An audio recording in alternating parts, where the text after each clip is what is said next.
ابو فاضل والله تمنيت راعي الجود موجود وترد جفوف ابو فاضل للزلوم. يا الله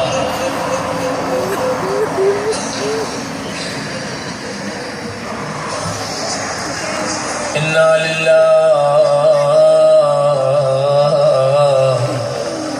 وإنا إليه راجعون.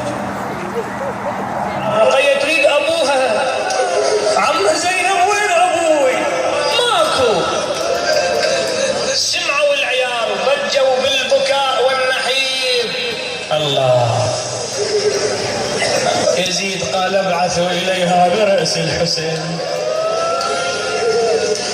وينهم أهل الحوائج؟ وينهم أهل القضايا والمعاملات؟ آبائي أمهاتي إخواني أخواتي جابوا لها في طبق والرأس مغطى بمنديل